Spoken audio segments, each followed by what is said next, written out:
नमस्कार मित्रांनो, competitive exams with Taufiq हे यूट्यूब चॅनल तुमचं स्वागत आहे। तर एमपीएससी राज्य सेवा पूर्व परीक्षा 2024 जी 1 डिसेंबर 2024 ला होती ती एक्झाम झालेली आहे। तर त्या एक्झामच्या एक्सपेक्टेड कट ऑफ विषय, संभाव्य कट ऑफ, अंदाजित कट ऑफ विषय मी बोलणार आहे की कट ऑफ हा 100 पेक्षा कमी येऊ शकतो का, कट ऑफ किती येऊ शकतो आणि कट ऑफ कोणकोणत्या गोष्टीवर डिपेंड असतो याविषयी आपण डिटेल बोलणार आहे या व्हिडिओमध्ये। तर हा व्हिडिओ पूर्ण बघा, अजिबात स्किप करू नका। डिटेल माहिती देणार आहे की कितीपर्यंत कट ऑफ येऊ शकतो, संभाव्य cut off, expected cut of विषय या व्हिडिओमध्ये आपण बोलणार आहे। तर फर्स्टली आपण बघणार आहे की कट ऑफ कोणकोणत्या गोष्टीवर डिपेंड असतो।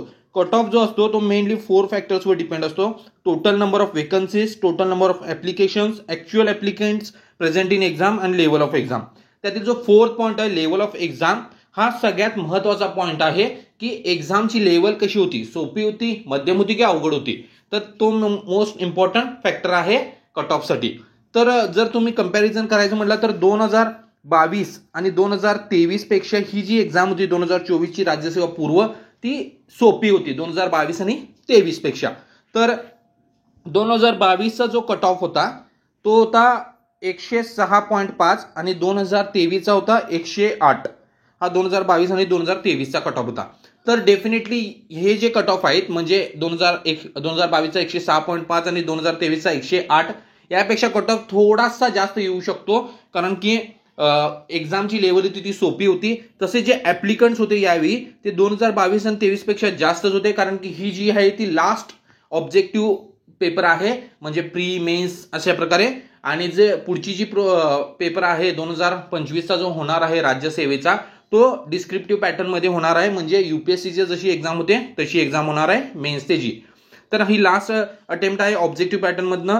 तर विद्यार्थ्यांची संख्याही जास्त होती, त्याचबरोबर 2022 आणि 23 पेक्षा हा जो पेपर होता तोही सोपा होता, त्यामुळे कट ऑफ थोडासा हाय येऊ शकतो। तर आता आपण एक्सपेक्टेड कट ऑफ बघू की कट ऑफ कितीपर्यंत जाऊ शकतो एमपीएससी राज्यसेवा पूर्व परीक्षा 2024 चा। आपण डिटेल बघू की मी डिटेल कॅटेगरी वाईज, सब कॅटेगरी सगळे टेबल फॉर्मॅटमध्ये कट ऑफ तयार केलेला आहे। एक्सपेक्टेड कट ऑफ तुम्हाला डिटेल सांगणार आहे, अजिबात स्किप करू नका, पूर्ण व्हिडिओ पहा। तर तुम्ही पाहू शकता इथं टेबल फॉर्मॅटमध्ये मी तयार केलेला आहे category, sub category, expected cut off. Open मध्ये जनरलसाठी साधारणपणे 116 ते 118च्या दरम्यान कट ऑफ येऊ शकतो, कारण की पेपरची लेवल जी होती ती सोपी होती, सोपी म्हणजे इझी टू मीडियम लेवलची होती, त्यामुळे 116 ते 118 जाऊ शकतो। फिमेलसाठी 5 ते 6 मार्क्स कमी म्हणजे 110 ते 112 येऊ शकतो। ओबीसी जनरल ही 116 ते 118 येऊ शकतो, फिमेल 110 ते 112 येऊ शकतो।